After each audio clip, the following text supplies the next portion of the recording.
Chapter 1. You're going to aid Africa? All because Luis came home an hour late.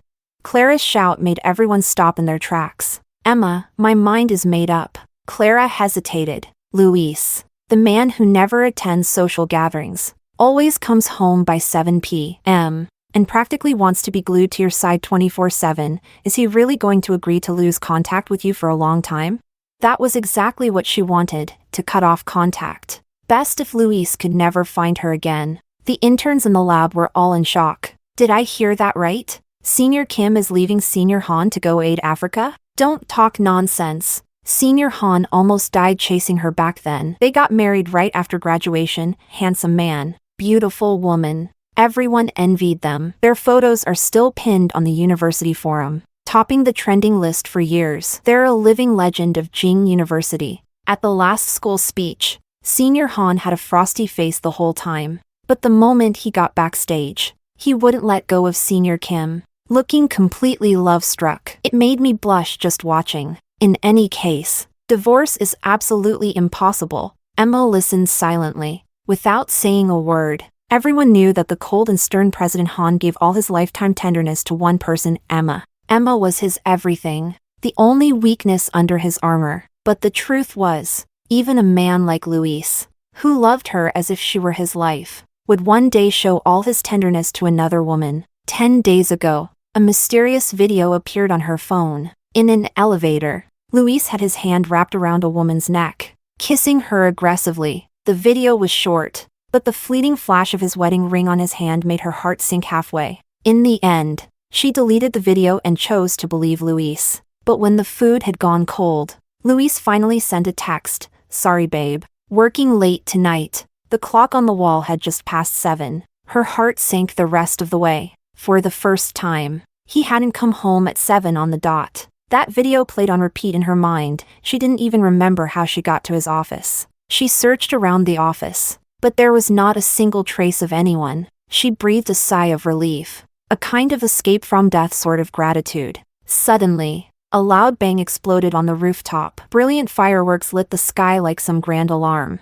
She stepped onto the rooftop, and what she saw burned into her eyes. Luis pressing a woman against a concrete wall, their clothes scattered across the floor. Stay still. Don't move. Then, that peach-shaped body began to ripple with motion. Emma stood behind the door, frozen, watching the entangled figures. The air felt thick, choking her breath. The fireworks above were like the cold glint of a surgical blade, slicing into her already bleeding heart. She stared ahead blankly. Do you like it? Lit just for you. Luis's Adam's apple bobbed as he planted a tender kiss on the woman's shoulder. That moment shattered Emma's once happy life, exposing the filth underneath. Clara saw her face turn pale, worried. She said, Don't be upset. I'm not trying to stop you from going. It's just that President Han said the lab work is intense and he's worried it'll take a toll on your health. A flicker of guilt flashed in Clara's eyes. Emma caught it instantly. She glanced around. The place was already crawling with Luis's admirers. From a poor student to a corporate giant,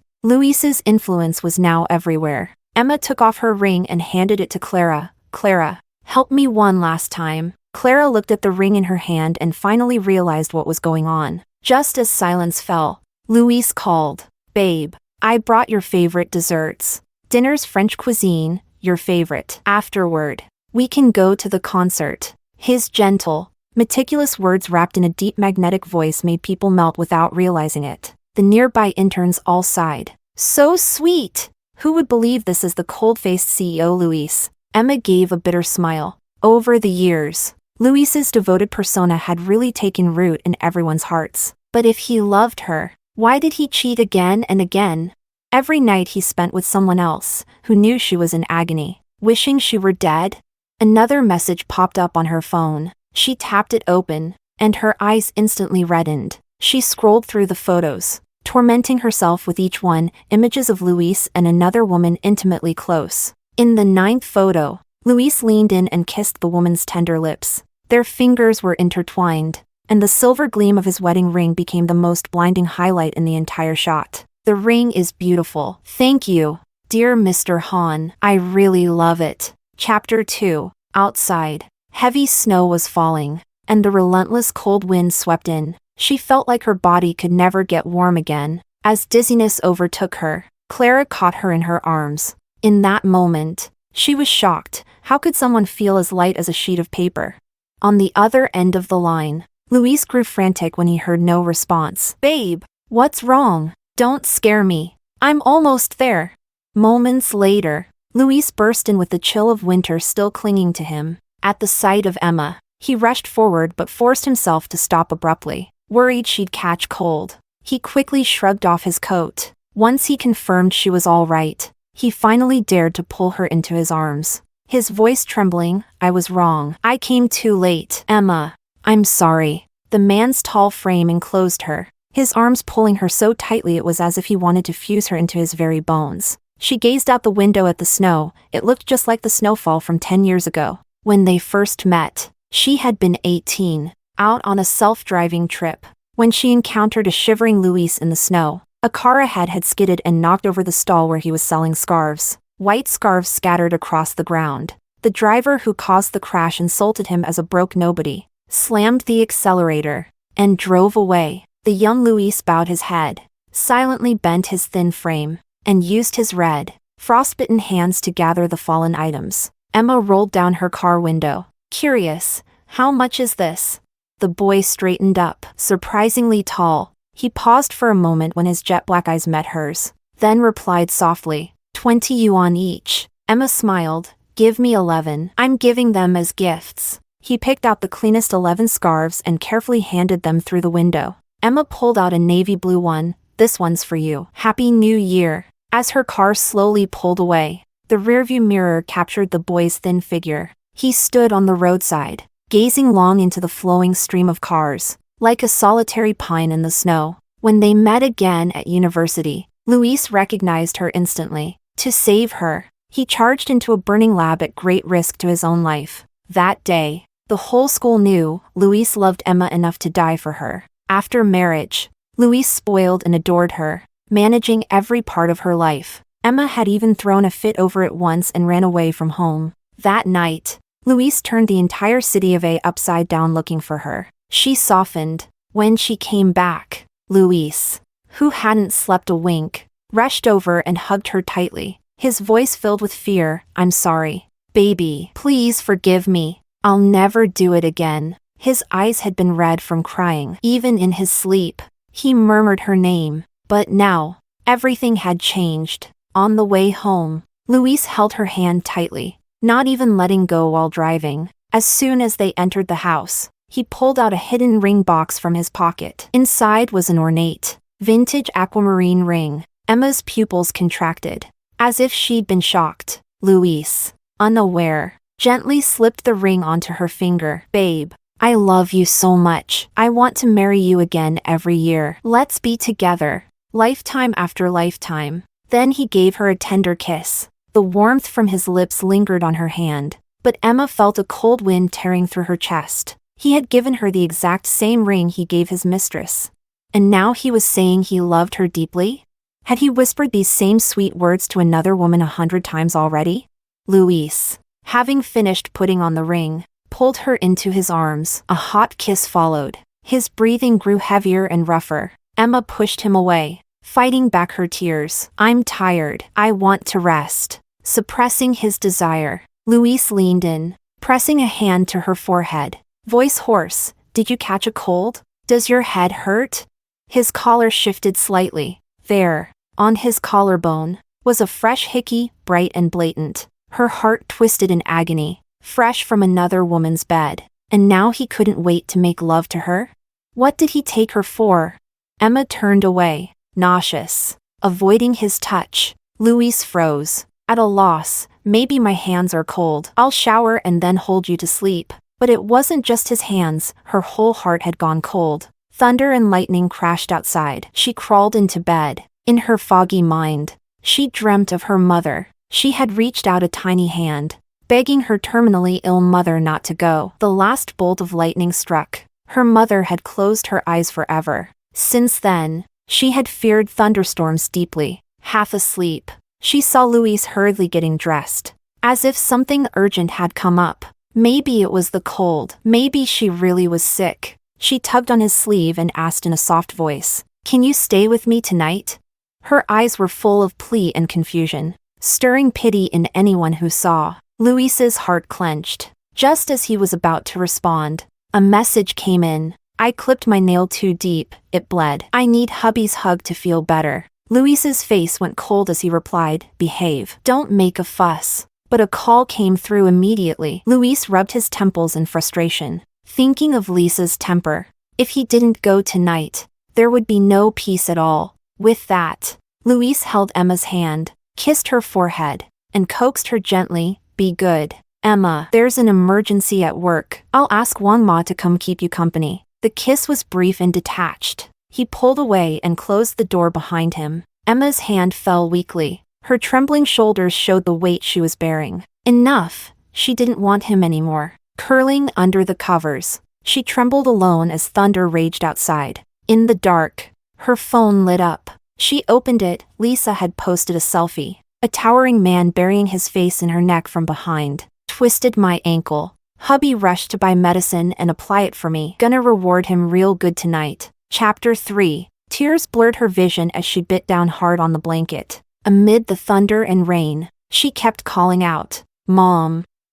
Mom," as if only that could dull the searing pain tearing through her chest. She was awakened at dawn by a kiss. The man's movements were gentle and restrained, whispering in her ear, "Happy birthday, baby. I love you." Beside her lay a huge bouquet of fresh flowers. But to Emma, it felt like she had just swallowed a fly. Luis saw the paleness on her face and panicked. "What's wrong, sweetheart? Are you feeling unwell? We'll go to the hospital right away." He immediately called the company. "Cancel all my meetings today." Everyone was shocked. "President, we've all worked 3 months without rest for today's merger project. And now at this crucial moment, you..." Luis cut them off sharply. "Cut the crap. Just do it." No one could ever compare to Emma in his heart. Luis held her hand tightly, deeply worried about her. Suddenly, Lisa volunteered on the phone. "President Han, I'm familiar with the process. I can lead today's merger meeting. If you're worried, you can supervise the entire session." Others quickly objected. How could a secretary overstep like that?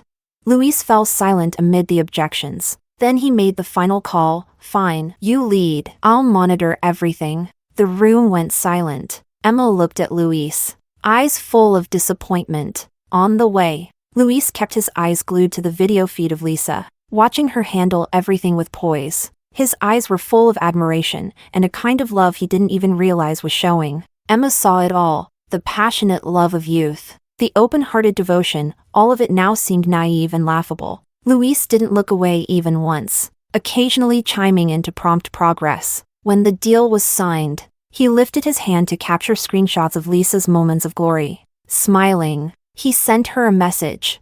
"You did great. For Emma's birthday party tonight, I picked your favorite red roses. Just think of it as your own celebration." In that moment, his smile became a venomous curse, trapping Emma in an inescapable nightmare. Love, in the end, was nothing but lies and betrayal. The merger was a success, and they successfully made it to her birthday banquet. When the two of them entered hand in hand, countless spotlights lit up. What a loving couple. I heard President Han even gave up the merger project today just for his wife. They say being love-struck is the best dowry a man can bring. Mrs. Han is truly blessed. Blessed?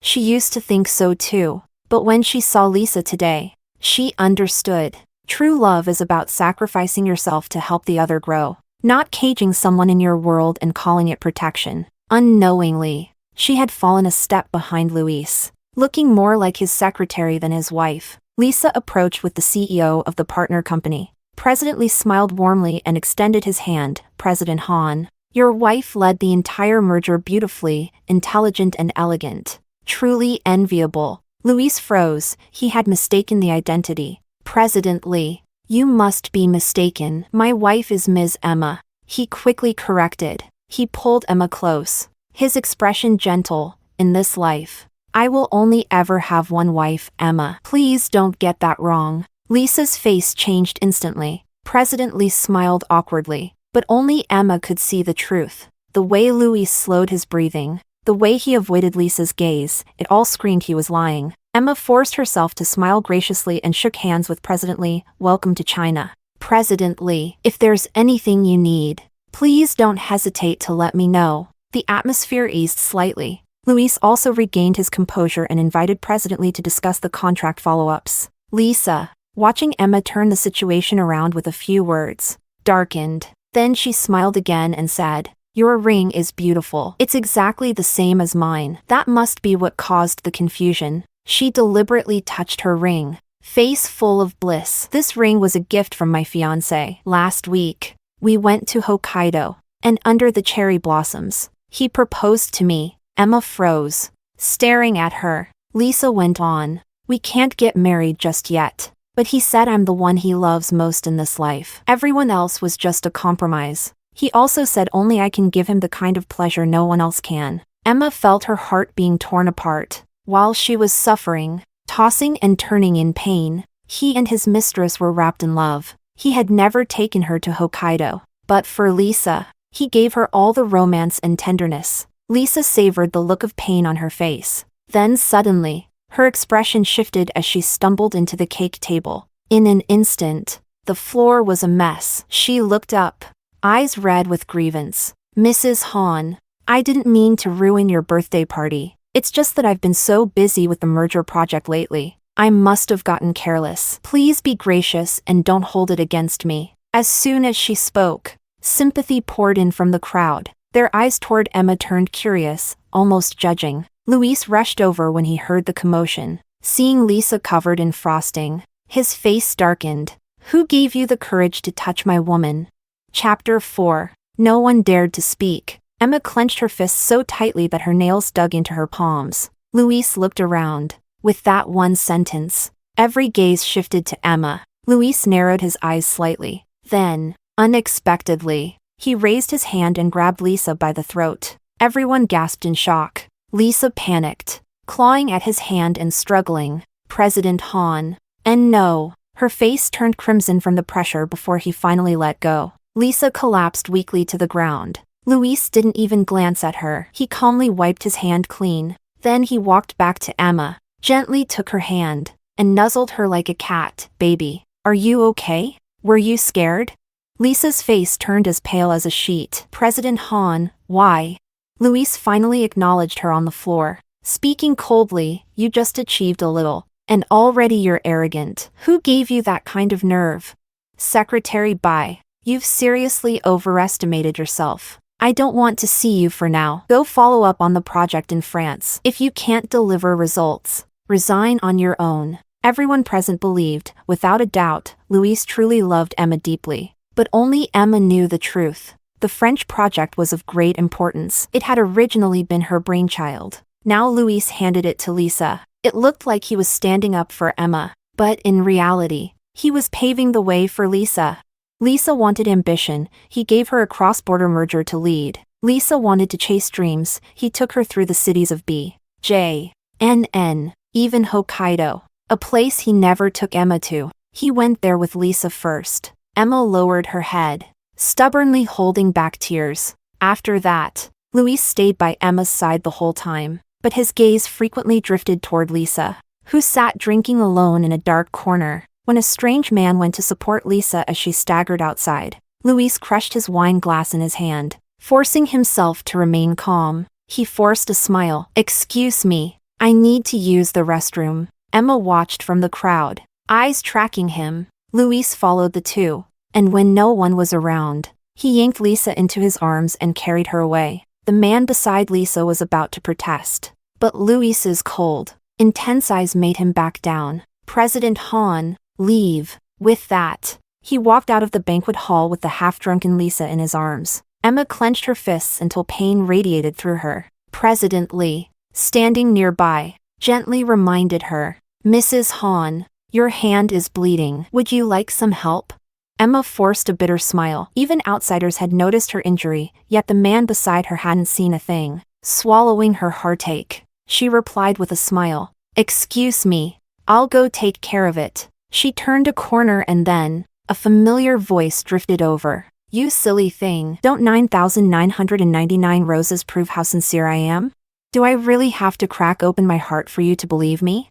The woman sobbed, complaining. You choked me earlier, it really hurt. Luis caught her hand and kissed it over and over. Delicate little thing. He hadn't wanted to make a scene earlier, which was why he had stepped in himself, and now he was making it up to her. For the French project, all she had to do was show up and go through the motions. His woman was meant to be pampered. Luis wrapped his arm around her waist and pushed her inside. Be good. Let me love on you. Emma stood in the hallway where the wind howled through. Her heart had a gaping hole, and the cold wind rushed in without end. No matter how deep the love had once been, it had frozen solid. She dragged her exhausted body home. On Lisa's private account, a new update appeared. A man knelt to massage a woman's feet, a bright ring gleaming on her ankle, and the background was littered with luxury items. Stood for 2 hours. Since hubby worked so hard, I'll forgive him for now, but he still owes me a birthday cake. Emma stared at the exposed half of the man's face. Tears streamed down without her even realizing. By evening, Luis barely made it home by 7. He had changed into a new suit, crisp and polished, the image of a successful elite. As usual, he bent down and gave her a kiss. She looked at that face, handsome and refined, as it had been for 10 years. Time had only made him more captivating. Emma tightened her grip on the phone and exhaled deeply. Luis, if a man is willing to bow his head for a woman, what kind of love is that? Luis casually replied, probably true love. Emma felt a sharp stab in her heart. Her hand, hidden in her sleeve, dug so hard into her palm that blood oozed out. Luis didn't notice a thing. He took off his jacket, unbuttoned 2 buttons, and naturally wrapped his arms around her. Should I pamper you for once too? A nice bath and a change of clothes?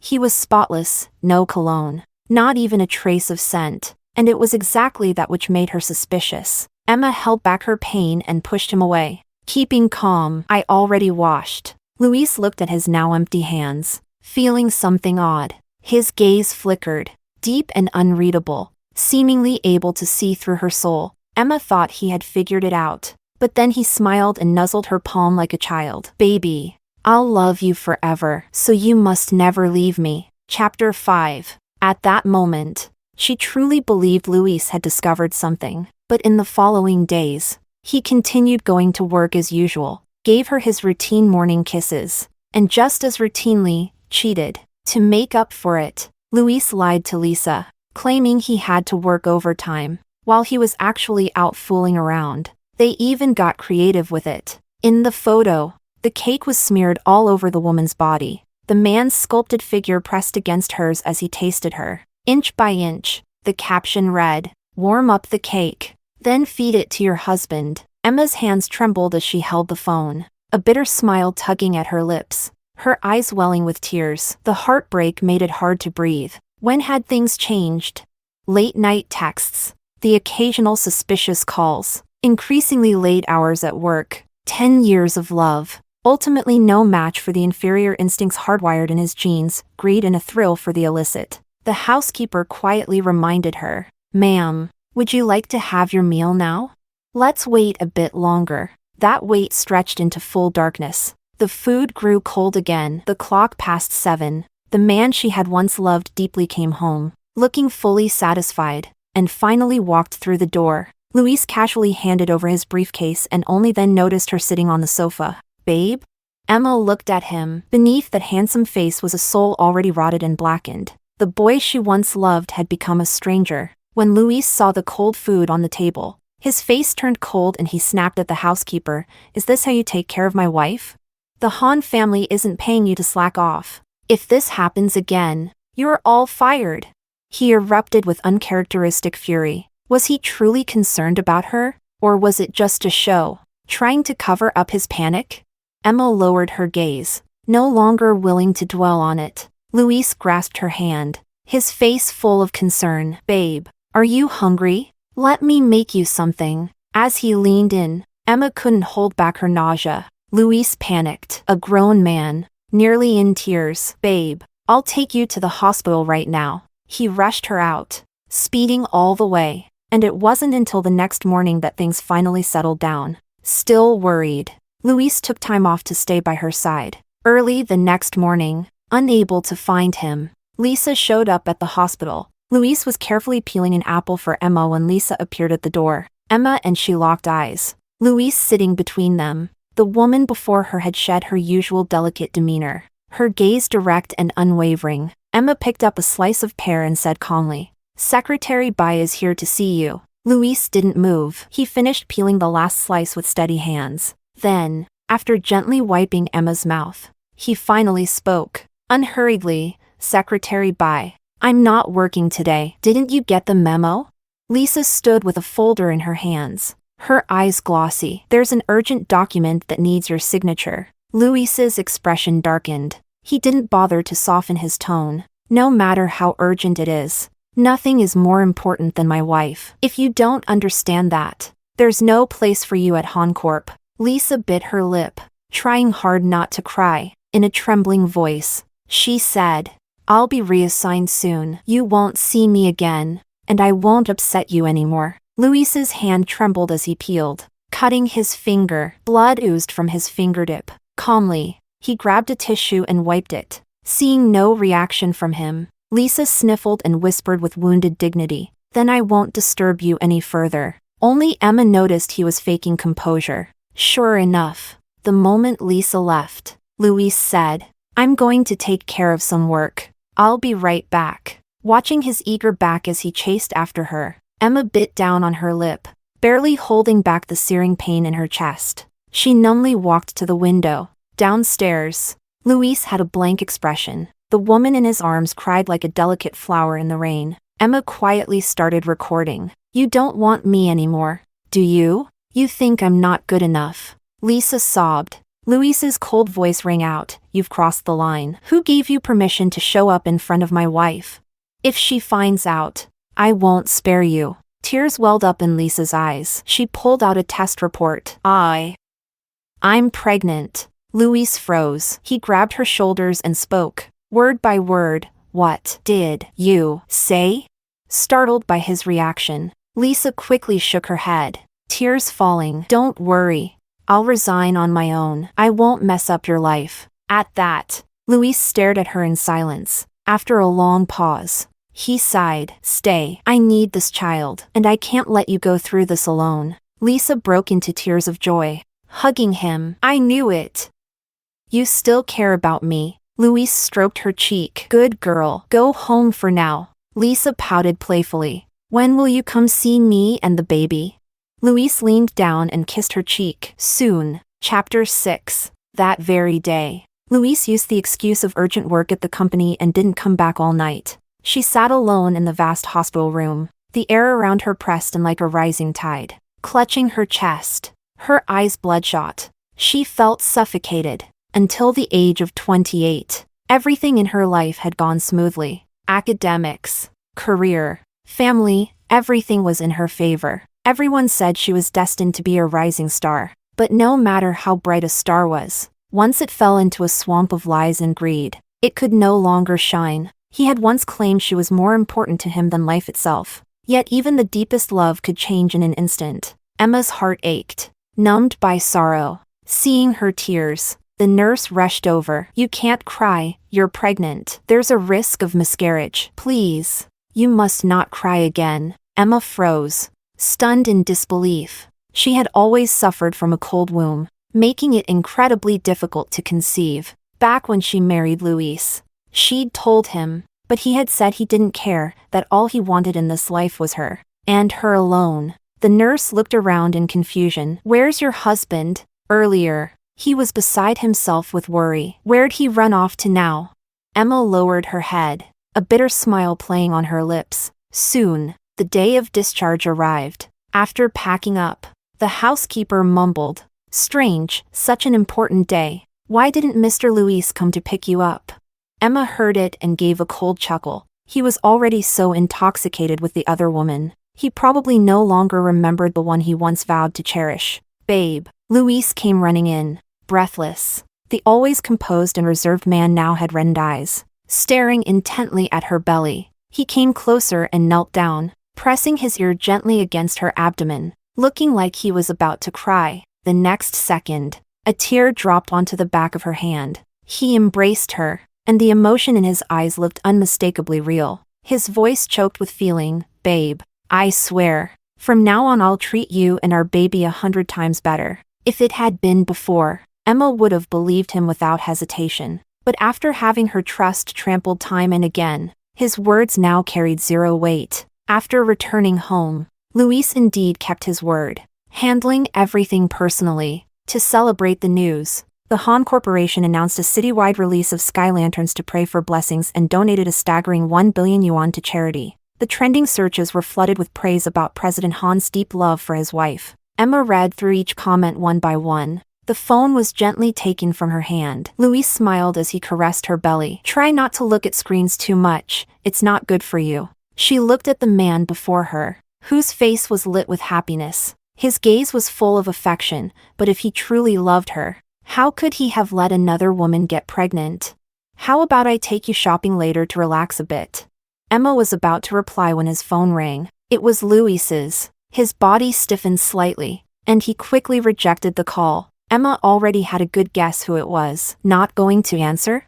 Luis smiled. Just a call, that doesn't matter. Emma smiled too, but the way his hand tightened instinctively told a different story. The call came several more times. Luis declined each one. But once the heart is disturbed, peace becomes impossible. By the 11th time he zoned out. Emma suggested visiting his office. Luis looked puzzled but agreed. As soon as they arrived at the company, Luis couldn't help but speed ahead. Then suddenly remembering Emma, he halted and turned back. Sorry. He reached out again to hold her hand. Emma followed behind silently. The elevator took them straight up. When the doors opened, they were greeted with the sight of a young, handsome man wiping tears from Lisa's face. Luis's expression turned terrifyingly dark. His voice carried an oppressive weight. What are you doing? Chapter 7. Lisa kept her head down, her voice thick with emotion. She looked utterly devastated. The male colleague beside her summoned his courage and stammered. President Han, I wasn't talking to you. Luis cut him off harshly, completely disregarding everyone else in the room. Emma had never seen him so sharp and furious. Lisa had initially felt glad to see him arrive, but when she spotted Emma standing behind him, she suddenly snapped. My boyfriend's gone missing. I don't feel like working, President Han. I'd like to request a few days off. The moment the words left her mouth, the male colleague broke into a cold sweat for her. Boyfriend?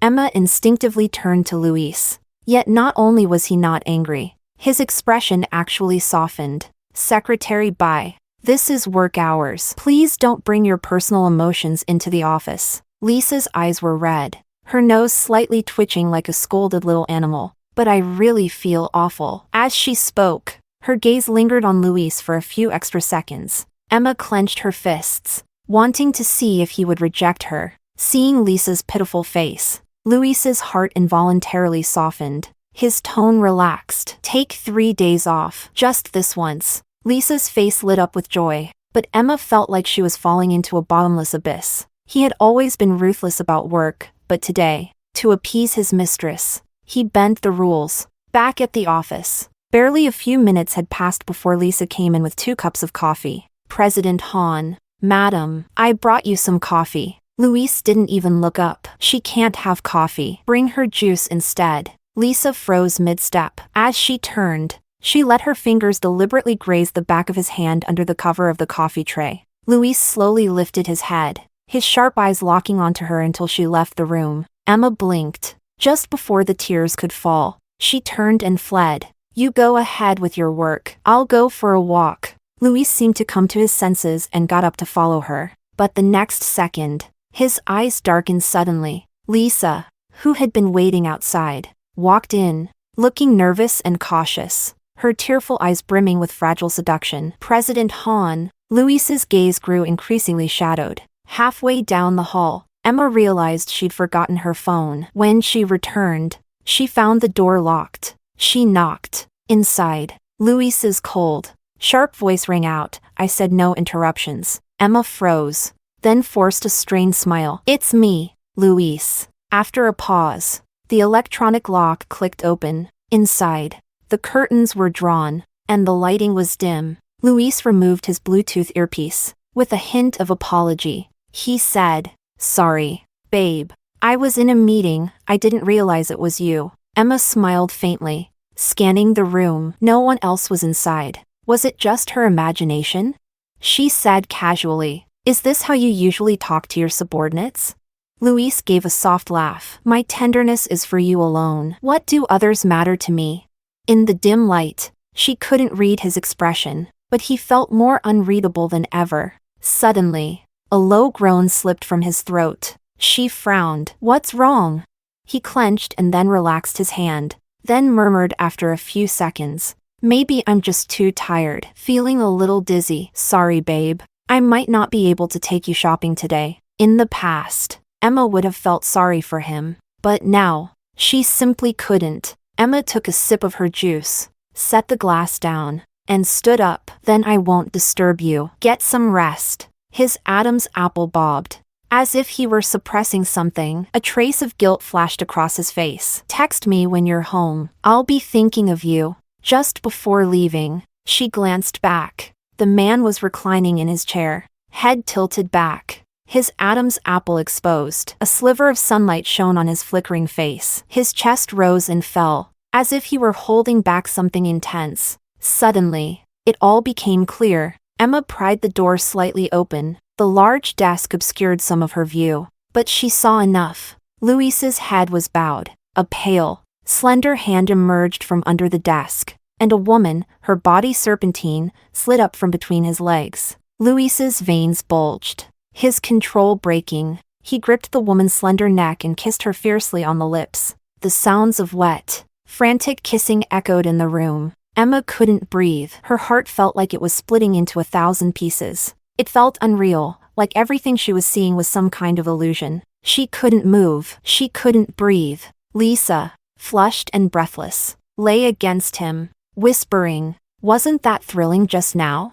Luis gripped her waist tightly but said nothing. Lisa, seeing his silence, began to cry again. "You're going to make me get rid of the baby, aren't you? Now that your wife is pregnant too, you must not want mine." "I knew it. You were just playing with me, saying things to string me along." Luis watched her cry and gently wiped her face. "No, I'll give this child the same status." Chapter 8. Emma gently let go of the curtain. Snowflakes had begun to fall outside the window. She stared out, feeling as though she, too, had been swallowed by the endless flurry. The layers of snow seemed to press down on her, burying her in a deep, icy void. She wiped away her tears and typed out a short message. The reply came swiftly, "Departure in 3 days." On time, she touched her belly gently. "I'm sorry, baby. From now on, it's just you and mommy." After a long, snowy night, she awoke to the sound of Luis on the phone. "No, I can't today. I'm taking my wife for her prenatal checkup. I'll go with you tomorrow." "Don't be so moody." The caller switched to a video call. Luis glanced at the sleeping Emma, then walked to the floor-to-ceiling window and pulled back the curtain. Lisa was standing downstairs, looking pitiful and aggrieved. "But I want the baby's father with me too. I won't cause trouble. Just let me come along, okay? Or are you planning to abandon me again?" Seeing her standing in the snowstorm, Luis's heart softened. "The house, the shares, the car, I'll have the assistant transfer them to your name. Now you can rest easy." Still, Lisa didn't look happy. "But the baby kicked me today. Don't you want to feel it?"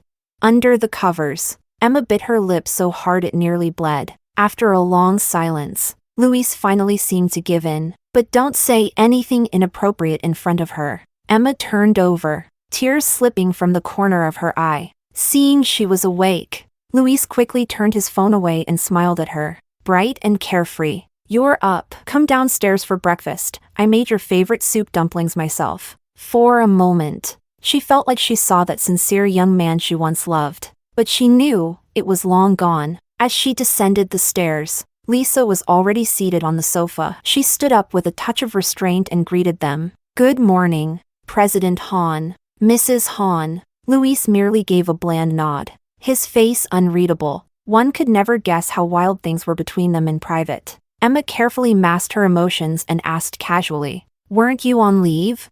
Lisa stumbled over her words. In the end, Luis stepped forward, wrapped his arm around Emma, and smiled. Don't mind her. Let's eat first. Lisa's eyes filled with hurt, her head drooping. Luis turned to her. What are you standing there for? Eat, or people will think Corp mistreats its employees. At the table, Emma could barely eat. Seeing how little she touched her food, Luis grew worried and muttered about consulting a doctor. Lisa watched the couple's tender interactions and angrily jabbed at a soup dumpling. It had started to snow again outside. When the car arrived, Luis personally opened the door for Emma, but Lisa instinctively climbed in first. Only after sitting did she realize. Sorry. She fumbled for words, unable to explain. Luis's face darkened. Get out. Emma, standing to the side, saw everything clearly. They say the passenger seat belongs only to a man's wife, judging by how natural Lisa was. Who knew what else had happened between them in that seat? Standing in the snow, Emma felt a wave of nausea. She felt disgusted. No need. I'll sit in the back. Luis gave Lisa a glance. In the end, he didn't insist. Lisa climbed out. The three of them set off. The whole ride, Lisa chattered nonstop. Luis didn't seem to mind. The car was spotless, leaving no trace of anyone else. Emma glanced at him through the mirror. Luis sat upright, silent and composed, every gesture polished and restrained. But in her mind, she couldn't stop the scenes from resurfacing. Him and Lisa entangled, heat and desire rising in waves. The suffocating feeling returned.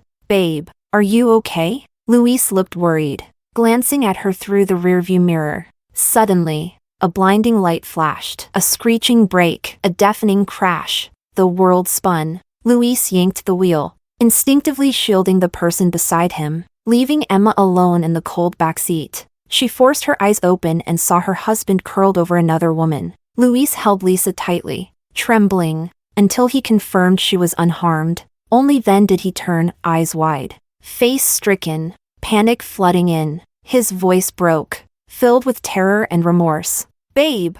So he did remember. There was still someone else in the car. Chapter 9. The sharp scent of disinfectant filled the air. Clara rushed in, eyes red, and hugged her tightly. Emma endured the searing pain and reached for her belly. The baby was gone. A stinging ache burned behind her eyes. Her only bloodline in this world, gone. Clara choked through tears. At least you're safe. Don't think about anything else. Her voice was hoarse. Where's Luis?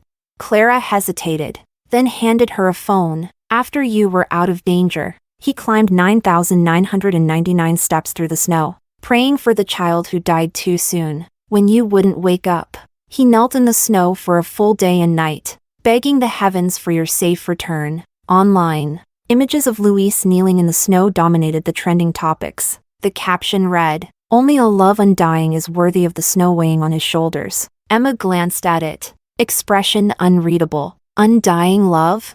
What a joke. Instinct never lies. The truth is, in the very first moment of crisis, he chose to protect Lisa, risking your life for love. Luis had done it 10 years ago, and 10 years later, he did it again. Only now, the one he protected wasn't her. Emma quietly closed her eyes. Clara looked at her frail figure, heart aching. The investigation showed that during the crash, Luis turned the wheel and used his full strength to shield the person in the passenger seat. When Clara first heard, she couldn't believe it. That was Luis, who once loved Emma more than anything in the world.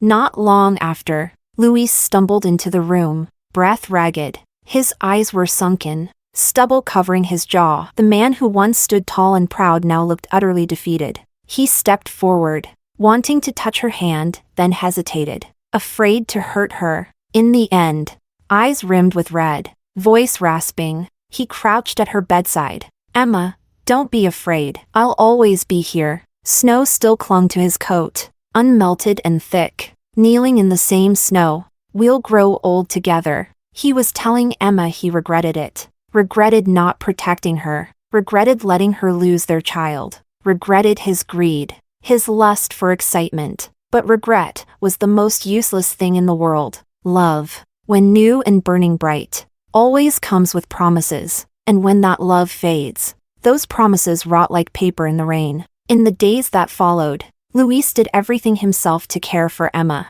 feeding her water, changing dressings, trimming her nails, reading bedtime stories every night. At night, he held her tightly, speaking in a voice as gentle as water. Emma, it's all my fault. From now on, I'll never leave your side. I'll love you, always, okay?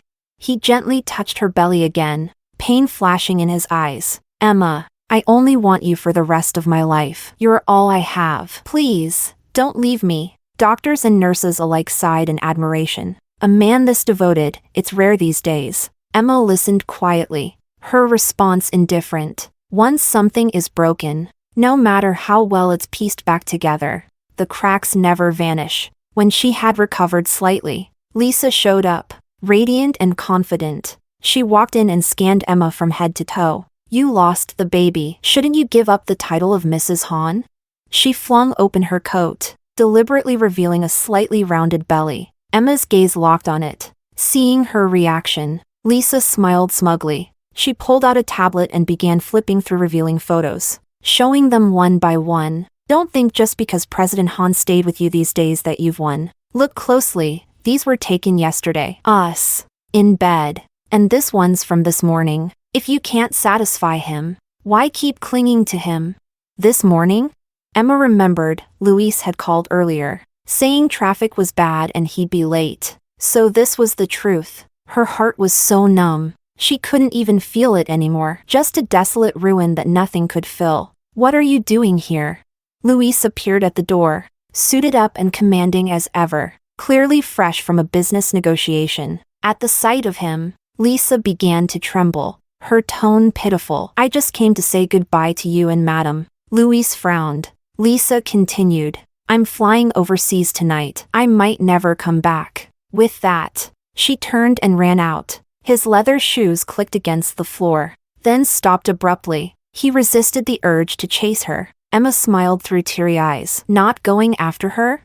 He forced a stiff smile. She's just an employee, not worth worrying about. But even as he said it, his knuckles clenched and relaxed again at his side. After washing up, Emma suddenly asked to watch a movie. Luis froze mid-page of his book, then smiled. Anything you want. He laid beside her on the bed, the perfect image of a loving husband. But Emma knew, his mind had already wandered far. As he held her, his attention was scattered, eyes flicking constantly to his phone. A notification sounded. The man beside her shifted. It was an airport photo. The caption read, "If you don't come chase me now, I'll disappear from your world forever." Luis, facing away from Emma, remained still, gaze fixed on the image. In the dark, he turned over. The cold black and white glow of the movie flickered across his face. He kissed her lightly, then got up and dressed. Amid the rustling of fabric, he whispered gently,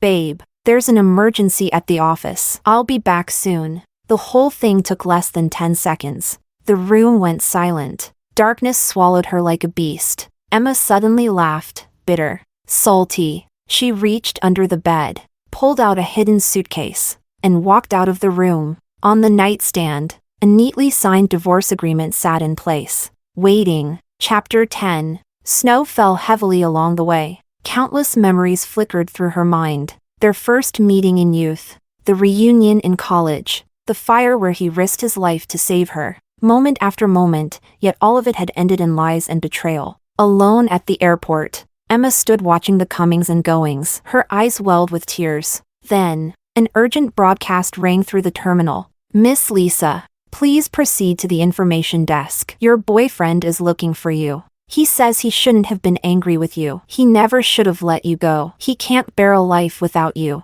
He hopes you'll give him another chance. Stay, and let him take care of you and the baby." Around her, excited gasps and cheers erupted. Who is this? So lucky. I believe in love again.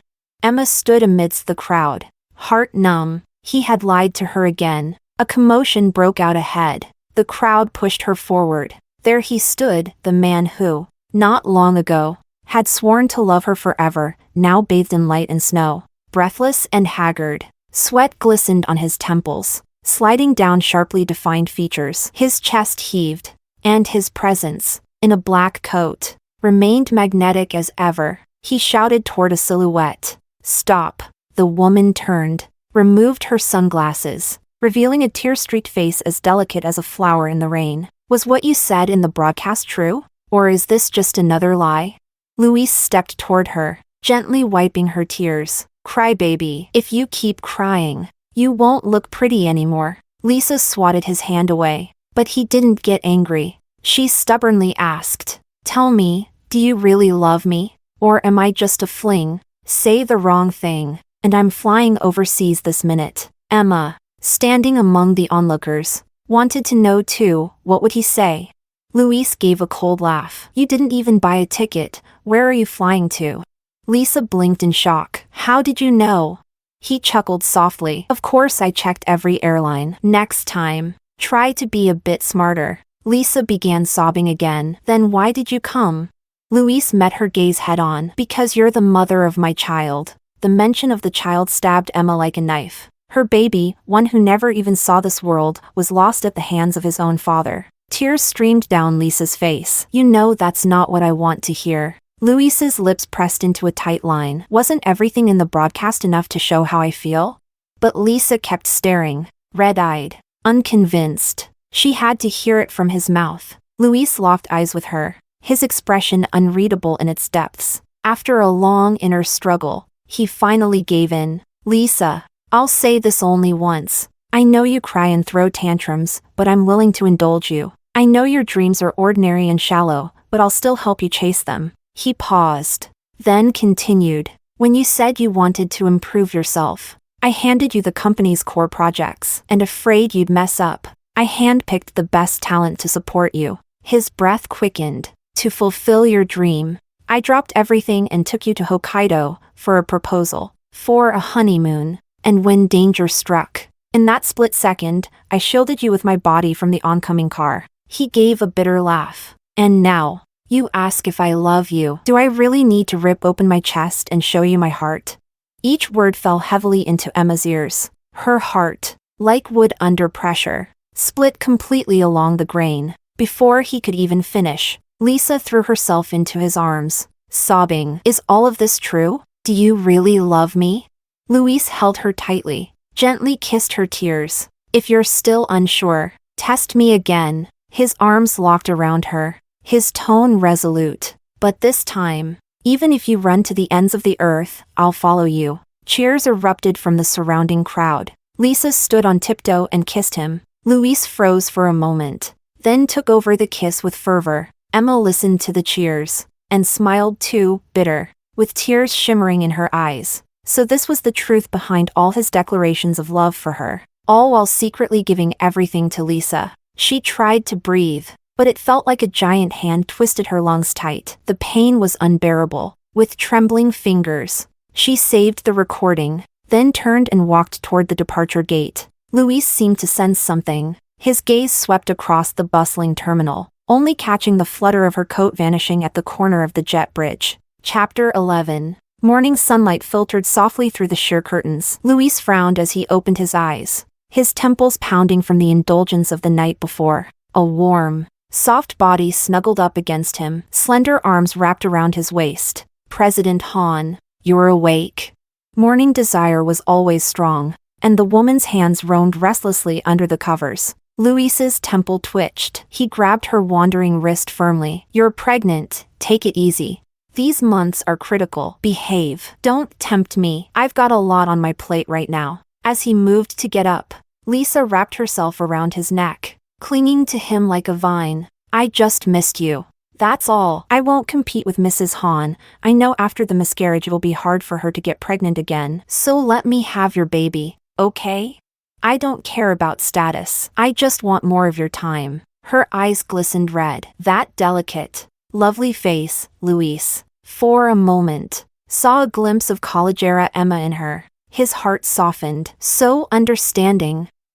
I'll take you to Provence next week. As he spoke, he rested a hand on her belly. This little one is tough. All that movement and still fine. Lisa's cheeks flushed pink, eyes sultry. She straddled him. President Han, let me help you get dressed. The world spun as Luis flipped her under him. You're teasing me again? How are you always so Before he could finish, Lisa silenced him with a kiss, their lips locking passionately. She kissed and served him with expert finesse. Breathless, she lay against his chest. Stay tonight, okay? Stay with me and the baby. Luis wanted to pin her down again. But today was Emma's discharge day. He'd promised to pick her up. He kissed Lisa's hand gently. Not today. I need to get my wife. Lisa pouted. Of course. She knew what day it was, that's why she deliberately tried to keep him. She wanted Emma to understand, no matter her title as Mrs. Hahn, she still couldn't hold on to this man's heart. She was destined to be alone.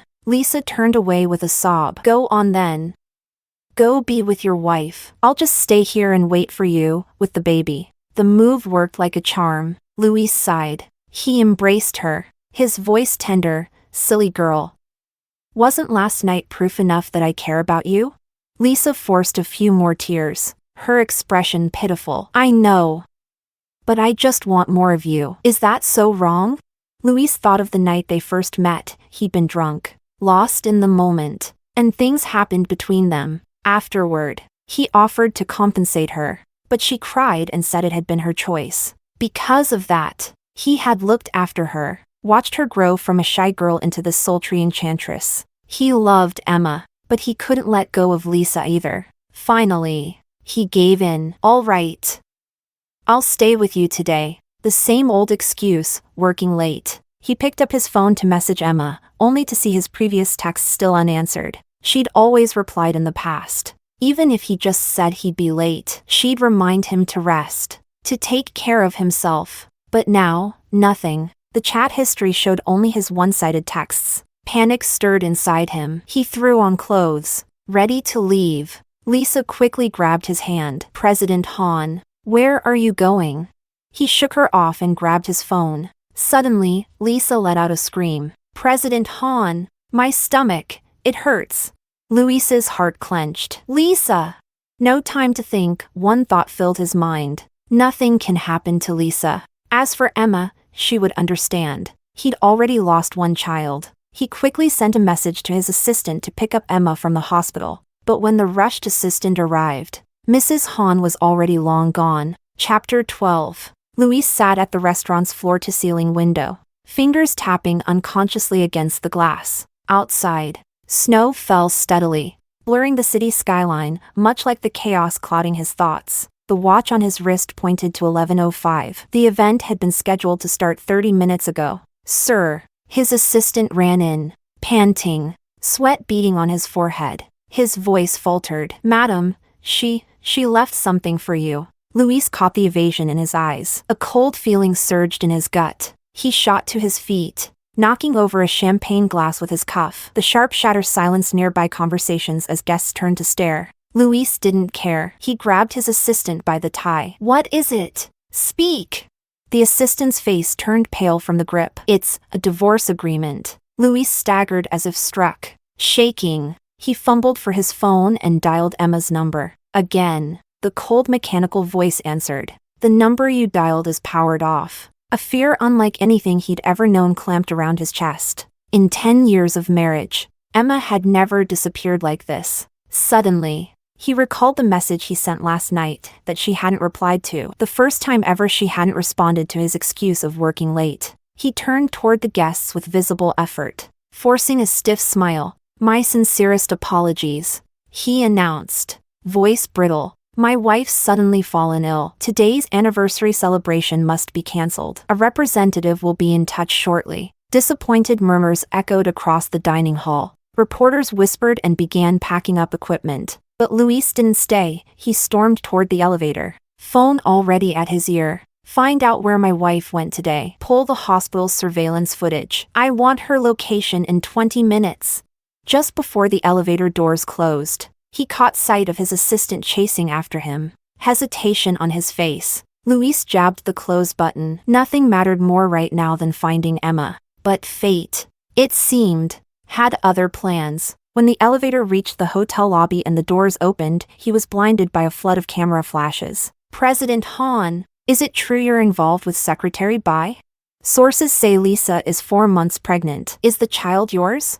Today is your anniversary with Mrs. Hahn. Yet you're here meeting a mistress. Does this mean your marriage is over? Luis froze. Before him stood a swarm of reporters and cameras. And behind them, Lisa. She wore a striking red dress, her belly clearly showing. Tears streamed down her carefully made-up face. President Han, her voice trembled. Her image like something from a tragic play. Our baby can't grow up without a father. Luis felt his blood run cold. He understood now, this was a setup. Lisa had orchestrated the entire scene, choosing today, bringing in the media, forcing his hand in public. Utter nonsense. He snapped, shoving aside the nearest camera. He bellowed, "Security! Get these unauthorized people out of here." Chaos erupted. Lisa suddenly stumbled, clutching her stomach and dropping to her knees in pain. The reporters went wild, flashes firing even faster. One even began live streaming. Breaking news! Mistress of Han Group CEO collapses in public. Luis stood rooted to the spot, the world spinning around him. His phone rang again. "President Han, we found something. After you left the hospital, Madam retrieved a hidden suitcase and went directly to the airport." But, airport? Luis's heart sank. She was there that day? In the crowd? The caller hesitated before continuing, voice low. "And we reviewed the footage. Secretary Bai may have threatened Madam." Luis's face darkened completely. A storm was coming, and it was all his doing. Chapter 13. What did they say? Luis's voice was low and tense. "Surveillance footage shows, before you arrived." Lisa said. The assistant hesitated. She told Madam to give up the title of Mrs. Han. The voice on the other end kept speaking, but Luis couldn't hear it anymore. His mind flashed with the image of holding Emma close just the night before. If he hadn't left her, she wouldn't have left him. So she'd known everything all along. At that moment, in a high-rise apartment in Zurich, Emma sat quietly by the floor-to-ceiling window, reviewing documents. Her phone screen lit up repeatedly with missed calls and message notifications. Luis, Nanny Wong, a few unfamiliar numbers. She slid open a push notification. Breaking, Han Corporation CEO's affair exposed, mistress 4 months pregnant. The attached photo showed Luis and Lisa surrounded by reporters in the hotel lobby. She glanced at it, then locked her phone and returned to her paperwork. Outside, the snow thickened, blanketing every trace of the city, just like how she had decided to erase every memory from their 10-year marriage. Back on the other side of the world, Luis stood in an empty hospital room, eyes fixed on the wedding ring and divorce agreement left on the bedside table. It finally sank in. This time, Emma had truly left him. Desperate, he turned to her social media network. It didn't take long for the search to lead to Clara. The screech of tires tore through the quiet. Luis's sports car skidded to a stop in front of their alma mater. He didn't even lock the car. He sprinted toward the school gate, only to be stopped by the guard. "Sir, school's closed for the day. Non-staff can't go in." Luis was breathless. His suit wrinkled, tie crooked. He looked nothing like the polished CEO he usually was. He pulled out his wallet and offered several hundred-yuan notes. "I just need to find someone. I'll be quick." The guard narrowed his eyes. "Wait, you're Luis? President Han?" Luis froze. He glanced at the wall beside the security booth and saw his photo on the outstanding alumni board. He nodded quickly. "Yes, that's me. I'm looking for my wife." "Oh, Kim Sr.?" The guard's eyes lit up. "She came by a few days ago, sat by the track alone for quite a while." Luis felt like an invisible fist clutched his heart. "Did she say where she was going?"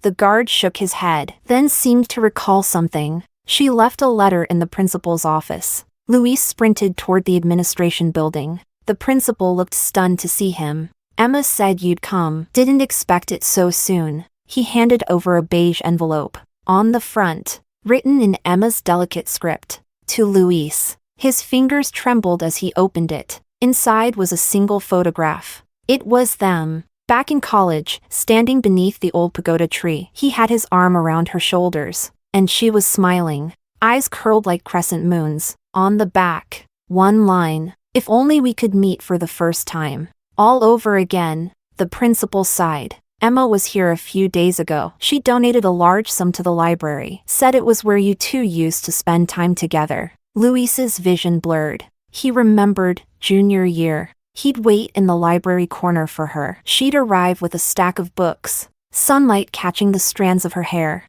glowing like gold. Did she say anything else? Luis's voice cracked. The principal shook his head. She looked calm, just stood under the tree for a long time. Oh, she asked for a copy of your class graduation photo. Luis's heart leapt with hope, but the next words crushed him. She said, since you two were getting divorced, there was no reason to keep it on display. She asked to take it, so she could burn it. Outside, rain began to fall. Heavy drops struck the windshield like the steady collapse of his hope. Luis was soaked through. He raced upstairs, heart pounding so hard it felt like it might burst. The door creaked open. The room was spotless, just like when she was there. On the table, a cup of cold tea sat untouched. On the coffee table, a photo album lay open, filled with all their happiest moments. Rain beat harder against the windows, each drop a reminder. A sharp knock against his guilt. He lifted the teacup and saw something at the bottom. His wedding ring. The engraving inside had faded, but the promise remained seared in memory. 2015, 6/18, the day they pledged forever beneath that tree. A bolt of lightning flashed, illuminating the wall. Hanging there was the calligraphy Emma had written by hand, to have one heart, and to never part. Luis buried his face in his hands, tears seeping through his fingers. Now he understood. Emma hadn't left on impulse. She'd started dying inside from the very first betrayal, and the woman who once loved him with her whole heart had disappeared the moment he chose to protect another. Chapter 14. The snow fell heavier still as Luis's trembling fingers brushed over a pile of old, yellowing love letters. Each one was written in Emma's delicate handwriting, chronicling their journey together since university. I'll always wear the scarf you gave me, because you'll always be the one who keeps me warm. Internships must be hard, right? I made some soup for you. Don't forget to come get it. Mr. Hahn, congratulations on becoming my fiancé. Luis's vision blurred. Tears splashed onto the paper, smudging her words. He turned to the last envelope. Inside were neatly stacked train tickets, surprises Emma had planned when he was on business trips but never got to use. She was always like that, preparing everything in silence, never asking for anything in return. At the very bottom was a packet of printed screenshots, messages from Lisa. Mrs. Hahn, your husband is in my bed right now. He likes me more than you. Didn't you know?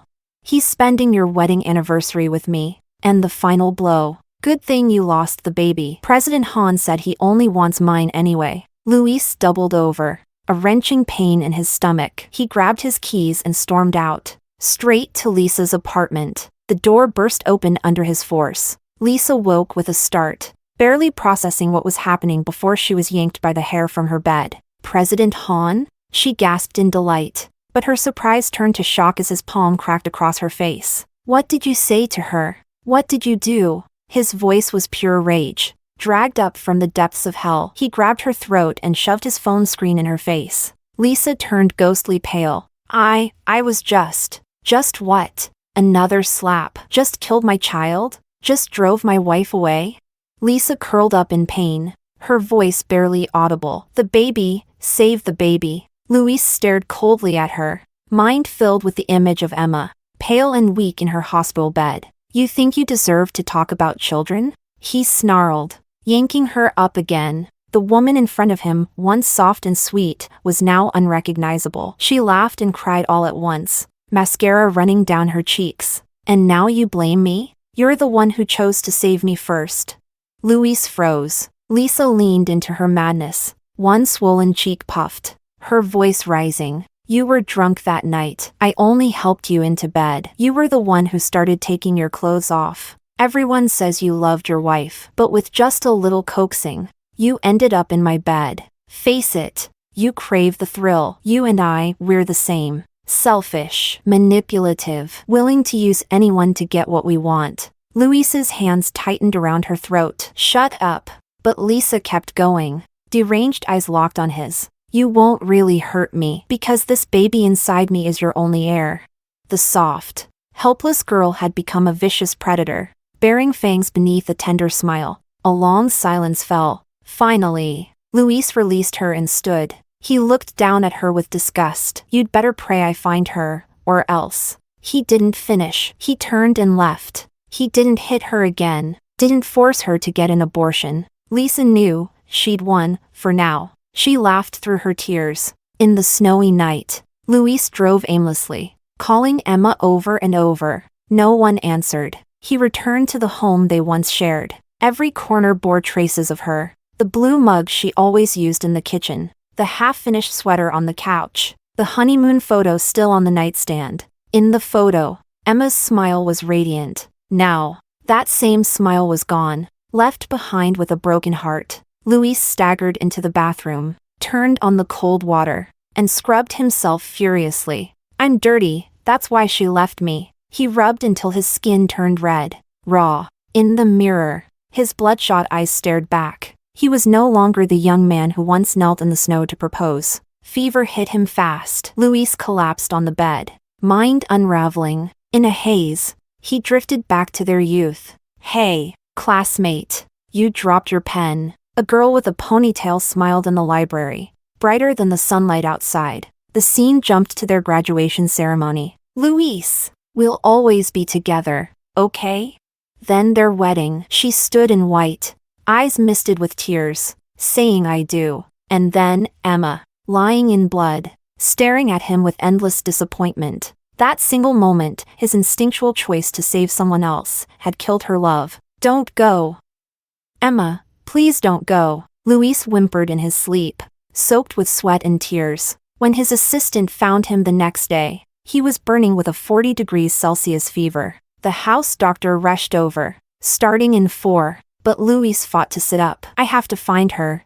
She's waiting for me. His assistant tried to calm him. President Hahn, you can't go anywhere in this state. She doesn't want me anymore. Luis broke down like a child. I lost her.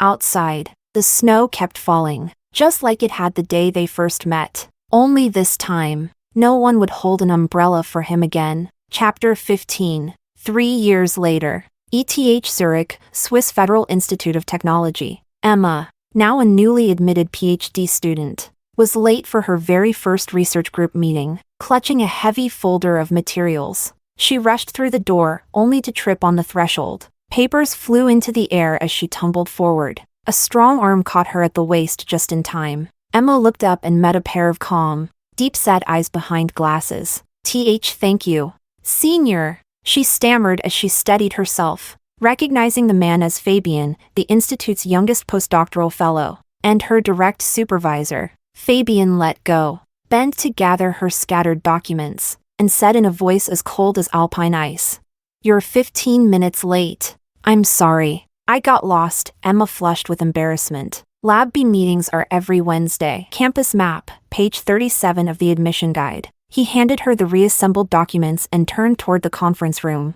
his every step radiating do not approach energy. Everyone knew Fabian was notoriously strict. The lab he supervised had the highest elimination rate at the institute, and students privately nicknamed him Glacierly. But it was also true, every student under his guidance eventually published in top-tier journals. By the end of the meeting, Emma felt completely drained. On the walk back to the lab, the sky had turned gray. Thunder rumbled in the distance. A low-profile Rolls-Royce glided past. The window rolled down. Get in. Emma blinked, glanced at the folders in her arms. She couldn't risk them getting soaked, then quickly climbed aboard. Back in the lab, the two worked in near-perfect silence, fully immersed in their tasks. By 4 p.m., dark clouds loomed ominously overhead. Emma was recording data when lightning slashed the sky, followed by a deafening clap of thunder. The lab lights flickered, then went out entirely. A power outage?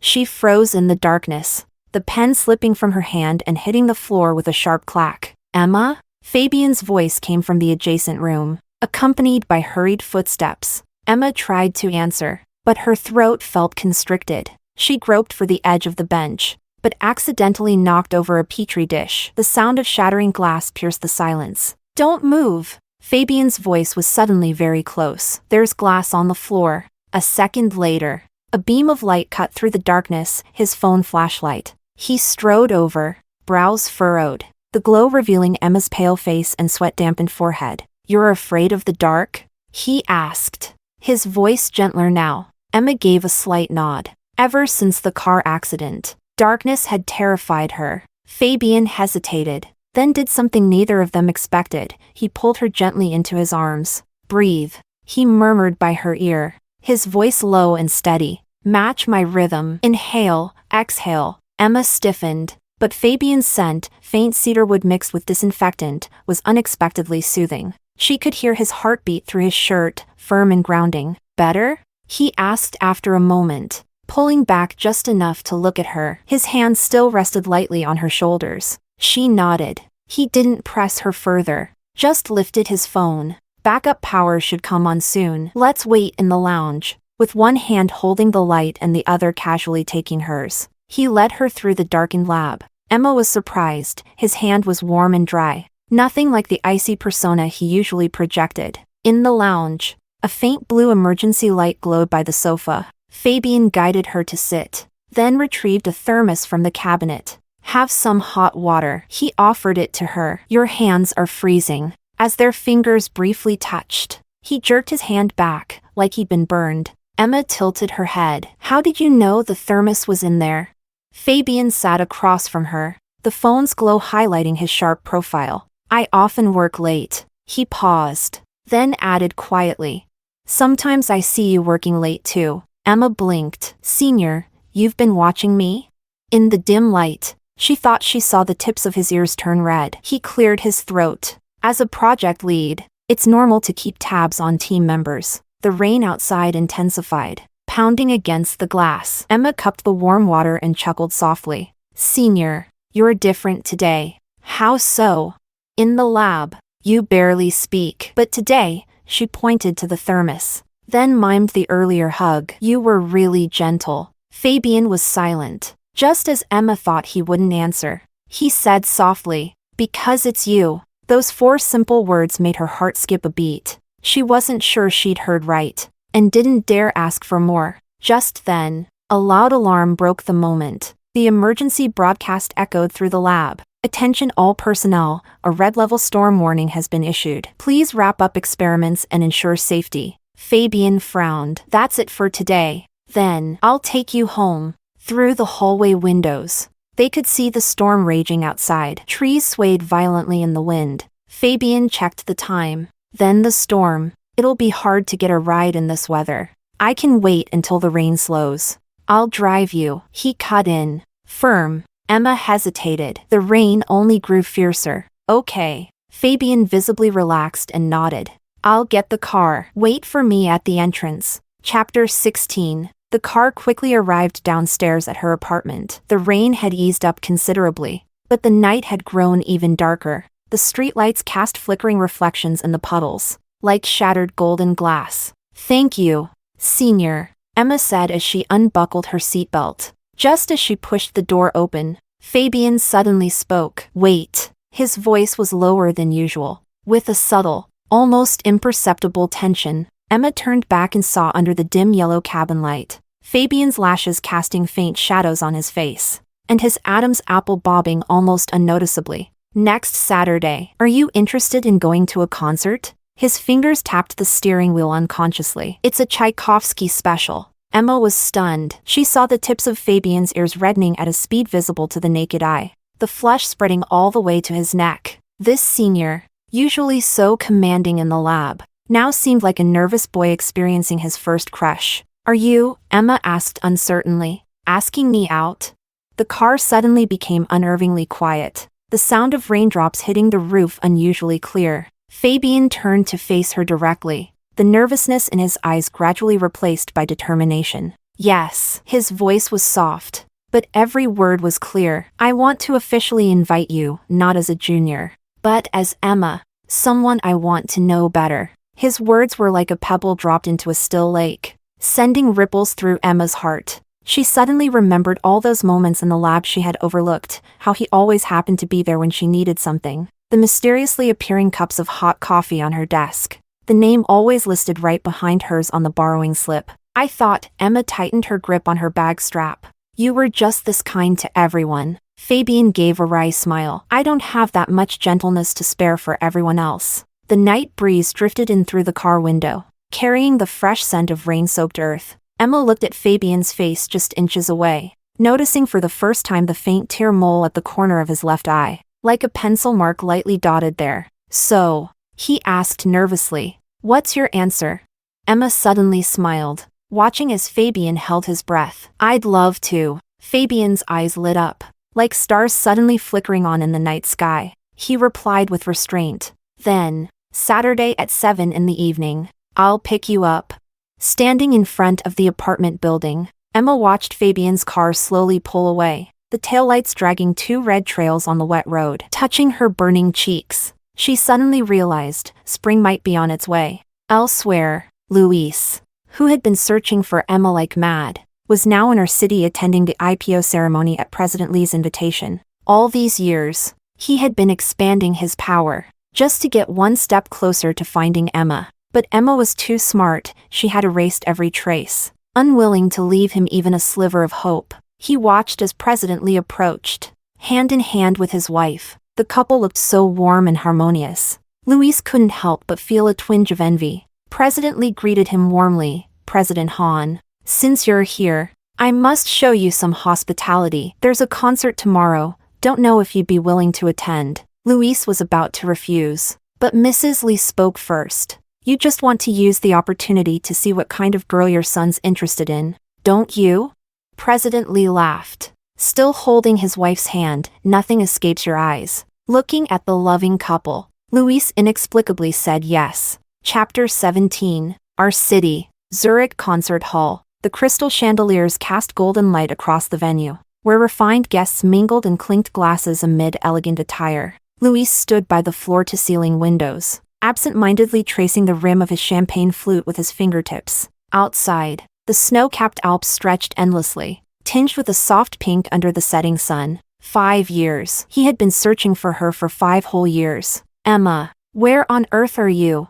The music began to play. He sat with President Lee and his wife in a private box on the second floor. Mrs. Lee held up a pair of binoculars, pointing toward a man in a black suit below. "Look, our son is so handsome." Luis glanced casually. The next second, his pupils contracted. Whatever Mrs. Lee was saying, he no longer heard a word of it. All he could see was the figure in white beside that man. The person who had occupied his heart for so long was now standing right in front of him. He fought to suppress his impulse, his hand resting on the back of the chair clenched and unclenched. His eyes stayed locked on the pair below, burning with intensity, one piece after another. He watched Emma the entire concert. As the audience began to leave, Fabian let his date out and happened to run into Mrs. Lee. "Mother?" Luis followed behind, silently watching Emma. His gaze swept over the woman beside Fabian, a white gown draped gracefully, her hair loosely pinned up, revealing a delicate neckline. She was slightly lowering her head, adjusting her purse. Under the light, her profile was as fine as porcelain. Then, in that moment, the woman looked up. Luis's breath caught. Time seemed to freeze. That face, the one that haunted his dreams, was right before him. "This is my junior, Emma." Fabian introduced her gently. "She's also the soul of our RD department." Luis saw the way they stood together. His fingers trembled almost imperceptibly. President Lee, looking at the woman beside his son, felt an odd sense of familiarity. Mrs. Lee said, "Miss Kim is so lovely. Do you have a boyfriend? Our son is still single." "Miss Kim, maybe you could consider him?" Emma looked up, her polite smile still in place, but the moment she saw Luis, her fingertips gave a barely visible twitch. Fabian noticed immediately and quickly cut in. "Mother, Emma's my colleague. We have lab data to process. We'll take our leave now." Luis stood still, watching her figure recede into the distance. 5 years of longing, and all he got was a stranger's glance. President Lee rubbed his chin thoughtfully. "Strange. This Miss Kim, she seems familiar." But Luis never took his eyes off Emma. As she turned, a small patch of pale pink scarring was revealed on the back of her neck, left by the car accident years ago. That sight pierced his heart like a blunt knife. He quickly said his goodbyes. "President Lee, something came up, I'll head out first." Mrs. Lee shook her head, watching the younger generation, each more urgent than the last. As soon as he opened the car door, Luis rushed forward. "Emma, don't go. Can we talk?" Fabian stepped in front of her, his tone cold. "Who are you?" Luis sneered. "I'm her husband. Back off." "That's enough."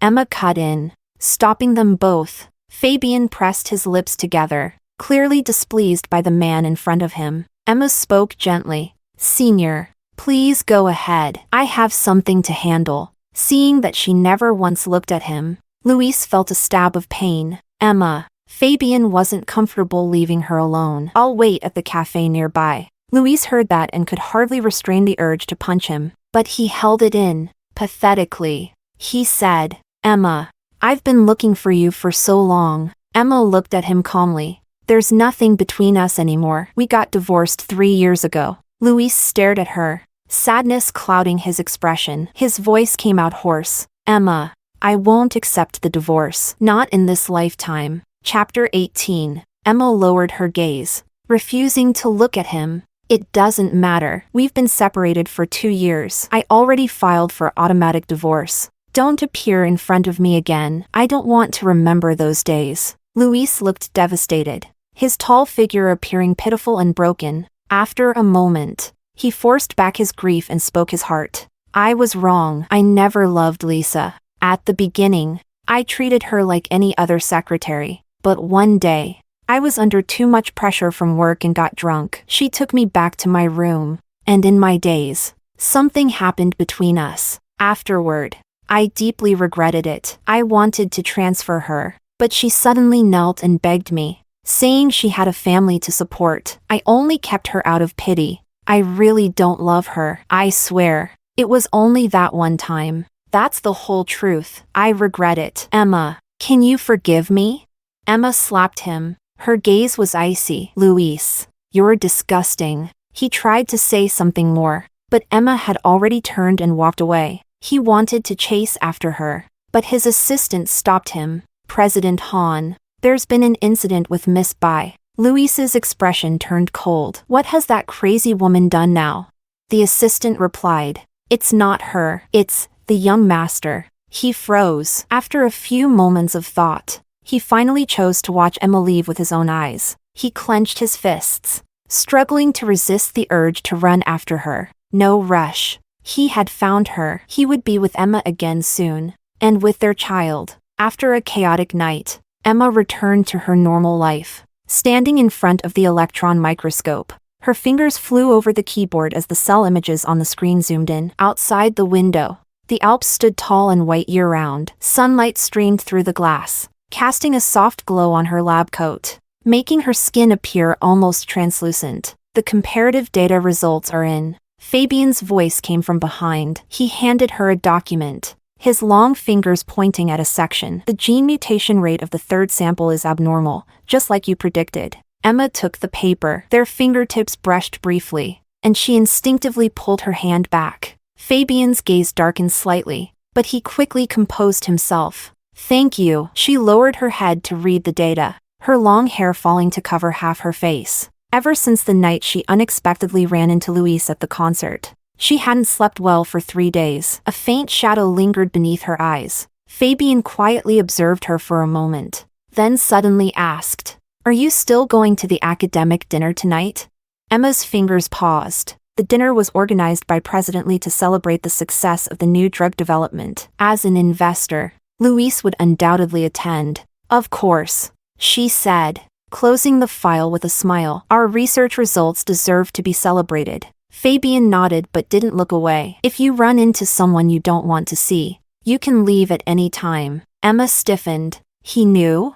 Before she could answer, the lab door opened and an assistant peeked in. "Dr. Kim, there's a Mr. Han looking for you downstairs." The air instantly froze. Emma's back straightened, and her fingers gripped the edge of her lab coat unconsciously. Fabian's gaze turned icy. He immediately turned around. "I'll handle it." "No need." Emma took a deep breath and stood up. "I'll deal with it myself." Downstairs in the lobby, Luis stood in front of the floor-to-ceiling windows, the black suit accentuating his sharp shoulders. The 5 years hadn't left many marks on his face, only added a calm, mature aura. When he heard footsteps, he spun around. "Emma." That low call clenched at Emma's heart like a fist. She stopped 3 steps away, her expression blank. "President Han, What do you want?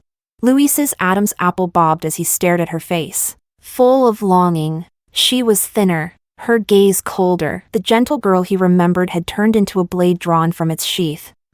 His voice was hoarse. I just wanted to see you. Emma scoffed. Well, I didn't want to see you. Not even a little. Louise stepped forward. She immediately stepped back. That movement stabbed into his chest like a knife. Emma, can we talk? His voice trembled. Just 5 minutes. About what? Emma lifted her eyes. Frost in her gaze. About how you protected Lisa in the car crash. Or how you let her carry your child. Louise's face turned ghostly pale. She knew. How much did she know? Louise scrambled mentally to calculate the best strategy. Just then, the elevator dinged open and Fabian strode out. Stepping directly between them, President Hahn. His voice was like ice. This is a restricted research facility. Unauthorized personnel are not allowed.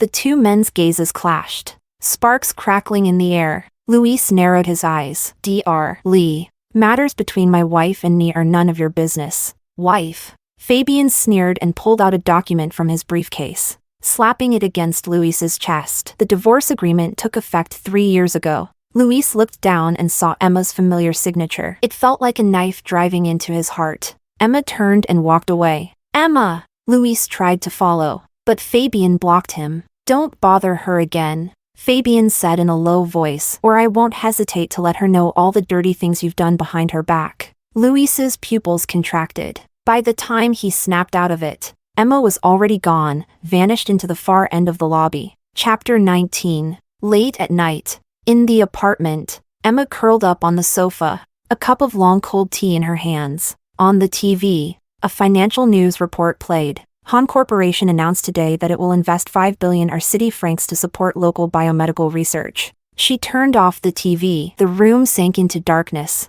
Her phone suddenly vibrated, a text from an unknown number. I'm downstairs. If you won't see me, I'll wait here forever. Emma walked to the window and lifted a corner of the curtain. Through the swirling snow, Louis stood alone under the street lamp, his shoulders already layered in thick snow. Just like many years ago, the boy who once sold scarves in the snow. Emma closed the curtain, completely shutting out that stubborn figure. Let him stand there. Let him stand until he dies. The snow outside grew heavier. Occasionally, the wind would drive snowflakes against the glass with soft, scattering sounds. At 3 a.m., she got up to use the restroom. Louis was still standing there, his shoulders and hair completely blanketed in snow. Like a forsaken snowman, Emma yanked the curtain shut. The next morning, when Emma opened the door, she nearly stepped on a heap of darkness. Louis had curled up right at her doorway, still in the snow-soaked suit from the night before. His lips were tinged blue from the cold. Hearing the door, he looked up suddenly, his eyes bloodshot. Emma, his voice was hoarse. He braced against the wall to stand, stumbling from numb legs. Emma looked at him blankly. President Hahn, are you performing some pitiful act now? Louis shook his head and carefully pulled a thermal container from his coat. Your stomach's not good. You need hot food for breakfast. Inside were her once favorite soup dumplings, still steaming. Emma didn't even glance at it. She raised her hand and knocked it over. Clatter. The dumplings scattered across the floor. Louise's hand froze in midair. Trying to act all tender now? Emma said coldly. Where was this concern when I was in the hospital after a miscarriage while you were with Lisa?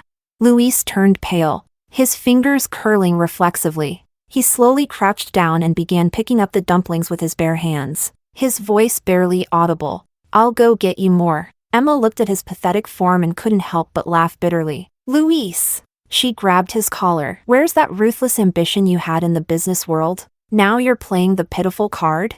Louis let her yank him around, his eyes dim. Because I deserve it. Emma suddenly let go of him, recoiling as if she'd touched something filthy. Just then, a black Mercedes slowly pulled up at the curb. Fabian rolled down the window. His gaze swept between the two, finally landing on Emma. Get in. There's an issue with the lab data. His tone was calm, as if he hadn't even seen Louis's pathetic state. Emma didn't look back. She walked straight to the car. Louis instinctively took a step forward. Emma! Fabian suddenly got out and blocked him, his voice cold as ice. President Hahn, Clinging like this is pathetic. Louise stared at Fabian's hand guarding the car door and suddenly laughed. Dr. Lee, do you think swooping in while I'm down makes you the winner? Fabian's expression didn't change. At least I wouldn't leave her to die in a car crash. That sentence stabbed through Louise's chest like a knife. He stood frozen, watching as Emma got into Fabian's car. Just as the door shut, he heard her icy voice. Drive. Don't mind that rabid dog. She called him a rabid dog. Louise stood in the snow, watching the Mercedes disappear into the distance, his internal organs writhing in pain. His assistant rushed up to steady him. President Hahn, your health is more important. He shook his head. Without Emma, his life had lost all meaning. Chapter 20. Fabian didn't take Emma back to the lab. The car headed south, through the city and toward the coastal outskirts. Emma sat in silence, watching the scenery blur past outside the window. The data's fine, Fabian said calmly, one hand on the wheel. But you looked like you needed a breather. Emma's fingertips curled slightly. He had noticed. She did need to escape. Escape from the man who pretended to be devoted while standing in the snow. Escape from a past that clung and refused to let go. The sound of waves gradually grew clearer as Fabian parked by a secluded bay. The sun dipped low in the sky, scattering golden light across the sea like floating shards. Fabian followed behind her, always keeping just the right distance, close enough to show he was there, but far enough to give her space.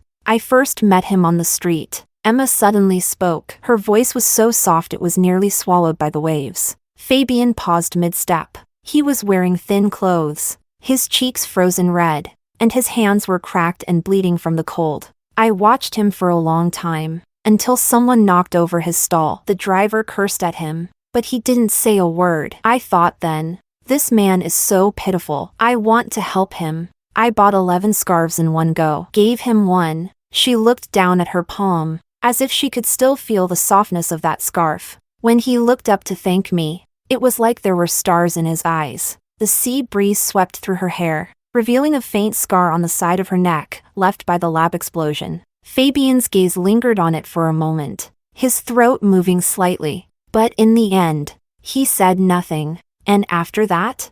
After that? Emma gave a bitter smile. He pursued me for 2 whole years, saved me from a fire, proposed to me in front of everyone at our graduation. People called us a perfect couple. He almost died then, but fate spared him. He survived, with a scar on his forehead. He said it was proof of his love for me. Emma lowered her head, letting out a mocking laugh at herself. Fabian wanted to hold her, to comfort her, but Emma kept speaking. My mother died early. My father handed the family business over to him. I thought we would always be in love, even when we couldn't have children. He said he didn't care, that all he wanted was to be with me. Her voice began to tremble. In the 3rd year of our marriage, I noticed a lipstick mark on the collar of his shirt. He said it happened by accident during a business dinner. A seagull skimmed across the water, its sharp cry piercing the silence. I believed him. Fabian saw her clench her fists, her nails digging deep into her palms, until I found intimate photos of him with another woman on his phone.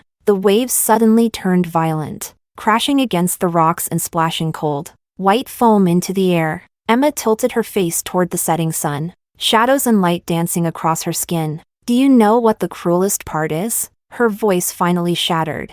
On the day of the car crash, I was still pregnant with his child, and he used his body to protect another woman. Fabian closed his eyes tightly. He had imagined Emma's wounds, but not that they were carved down to the bone. After a long time, a warm jacket was gently draped over her shoulders, the winds picking up. Let's head back. Fabian didn't say, it's all in the past, or you'll find someone better. He simply stood beside her, like a silent mountain, shielding her from the oncoming storm. Emma clutched the edge of the coat, and suddenly, her tears fell like rain. It was the first time she had truly cried since the divorce. Chapter 21. After a short rest, Emma asked to return to the lab. Fabian's plan for a date had to be shelved, at least for now. Sunlight filtered through the trees, casting dappled shadows across the car windows. Emma unbuckled her seatbelt, her fingers brushing against the coat still draped over her shoulders, warm from his body heat. Thank you, she said softly, just as she was about to take it off and hand it back. A warm hand suddenly covered hers. Emma froze. Fabian's hand was trembling slightly, the heat from his palm almost searing her skin. Was he really that nervous?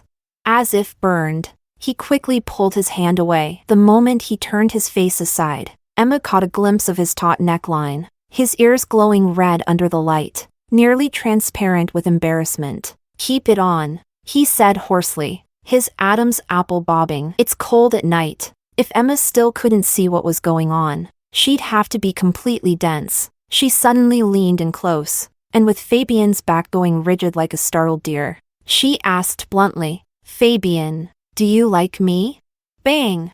The car keys in Fabian's hand slipped and hit the foot mat. His face flushed dramatically, from his ears all the way to his collarbone. His hands clenched and unclenched around the steering wheel, and his breath grew uneven. The normally poised man looked like a shrimp steamed to bright red. He was way too easy to tease. Emma started to regret her abruptness and gave a dry laugh. "Don't take it seriously, I was just kidding." "Yes, I do like you." He suddenly looked up, his peach blossom eyes filled with an earnestness she had never seen before. Emma was caught off guard. "I like you," he repeated, his voice shaking but firm. "If you're willing to give me a chance." The air in the car was so quiet, they could hear each other's heartbeat. Emma looked at his tense jawline, unable to resist teasing a little. After all, the way he blushed was just too adorable. "All right, then let's try being together." Fabian's eyes lit up instantly, like someone had thrown a handful of stars into them. He pursed his lips and, like a bashful kid, asked, "You're serious?" So this was what it was like when the cold, distant genius fell in love. Emma reached out and held his hand. Fabian froze, then turned and gripped hers in return, with such strength it almost hurt. He turned to her, eyes dancing with barely contained joy, like a boy who had finally gotten the candy he'd long dreamed of. Emma suddenly realized, he might have liked her for a long, long time, since the night he stayed up late helping revise her thesis? Or maybe even earlier, back when she just joined the lab and he coincidentally brought her hot coffee every morning? So, Fabian suddenly leaned closer, his breath brushing the tip of her nose. "Can I officially start pursuing you now?" His eyelashes cast delicate shadows under his eyes, and in his pupils, only she was reflected. Emma's heart skipped a beat. "Yes," she whispered. In the next second, a kiss, restrained and reverent, fell on the back of her hand. Across the street, in the shadow of a building, Luis stood. A cigarette burned down to his fingers, scorching his skin red. Though he didn't seem to notice, his eyes were locked onto the black Mercedes parked below Emma's apartment. Inside the car, Fabian was holding her hand, the atmosphere between them unmistakably intimate. Fabian still held her hand as they walked toward the lab building, side by side. Bang! Luis punched the wall. Blood instantly poured from his knuckles. That was his wife. His Emma. His phone screen lit up. A call from Lisa. "President Hahn. The young master has a fever. Can you come see him?" He hung up immediately and dialed another number. "Get the team ready. Proceed with the plan." Chapter 22. The next morning, Emma got up. Her lawyer called. Luis had somehow manipulated the system, legally. Their marriage was still considered active. Emma frowned. "Can I sue him directly?" she asked. There was a brief hesitation on the line before the lawyer spoke again. "I'm afraid you'll have to negotiate with Mr. Hahn. The records show there's ambiguity in how your shared assets were defined." Emma pulled open the curtains. A car was parked by the roadside. Luis had been parking there every night. She was completely fed up. Thinking of all this made her furious. She grabbed her coat and headed straight downstairs. Luis sat inside, wrapped in an overcoat, eyes closed as he tried to rest. In his hands, he still clutched that old scarf from years ago. Emma knocked on the car window. He startled awake. He rushed out of the car, messy hair falling over his dark eyes. He spoke carefully. "Emma, you're finally willing to come see me." Just a few words in, and his voice began to choke. That look, like he couldn't live without her. Like he was on the verge of breaking. She'd seen it too many times over the years. Looking at his face alone, no one would believe that this was the man who cheated. After a few seconds, he continued, "Emma, I didn't mean to disturb you. I missed you so much. All these years, I haven't been able to sleep well. I think about you constantly. If I lose you again, I'll go insane. Emma, I was wrong. Please, don't push me away. Let's start over. Please. Emma cut him off coldly. Are you the one interfering with the divorce? In the dark, Luis grew desperate. I just didn't want to lose you. Emma, I love you. I've always loved you. Emma, stop deluding yourself. I'm already someone else's girlfriend. Don't come looking for me again. Luis's face turned deathly pale, despair flooding his eyes. Emma, do you hate me that much? Emma's voice was emotionless. It's not hate, it's disgust. So much disgust I don't even want to fight you over property. I don't want to spend one more second around you. You keep saying you love me, but just days ago, you were still lying to me. Luis's body froze. Emma gave a small laugh and continued. I saw it. The rooftop, the hallway, the desk. I saw all the places you and Lisa fooled around. Luis's face drained of color. Even now, you're still plotting, still lying. Are you calculating your next move in your head right now? Luis's thoughts were struck dead center. Panic stirred inside him. Emma looked him straight in the eye, her voice cold and deliberate. Lies, cheating, manipulation, deceit. That's who you really are. You and Lisa are the same, both selfish to the core. Her words cut straight to the essence of Luis, tearing down everything he'd spent years carefully concealing. He looked shattered, the scarf slipping from his hands as he dropped to his knees. Emma looked down at him, eyes like ice, and spoke again. All these years, you came home at 7 sharp, always freshly showered. With your perfect morning kisses, you managed every part of my life, carefully leading me into the cage you built. Luis, you're brilliant, brilliant in a terrifying way. I will never be with you again. If you're really so smart, disappear from my life. Get lost. She turned around, unwilling to look at him for even another second. But she had only taken a few steps, when a cloth soaked in ether was suddenly pressed hard against her nose and mouth. Emma, don't be scared. Before losing consciousness, she heard Luis's deranged whisper. Chapter 23. Emma woke up with a splitting headache. Above her was an unfamiliar European-style dome ceiling. Sunlight filtered through gauzy curtains onto silk bedsheets. The air was faintly scented with roses. This wasn't her apartment. Mommy! A soft, childish voice rang out suddenly. Emma turned sharply and found herself staring into a pair of big, round eyes. A little boy, no more than 3 years old, was leaning against the edge of the bed, poking her face with his tiny fingers. Her blood ran cold. Impossible. Her child had died in the womb 5 years ago in that car crash. Who are you? Her voice was hoarse, and she instinctively shrank back. The little boy tilted his head, then suddenly turned and ran to the door. Daddy! Mommy's awake! Footsteps approached quickly. Luis entered, holding a breakfast tray, absurdly dressed in a cartoon apron. You're awake, he said casually. Sitting beside the bed, he patted the little boy's head. Noah, go tell the butler to prepare lunch. Noah Han. Emma stared fixedly at the child's face, those brows, that smile, the little canine tooth when he grinned. He looked exactly like a young Luis. Are you insane? Her voice shook. Where did you get a child to trick me?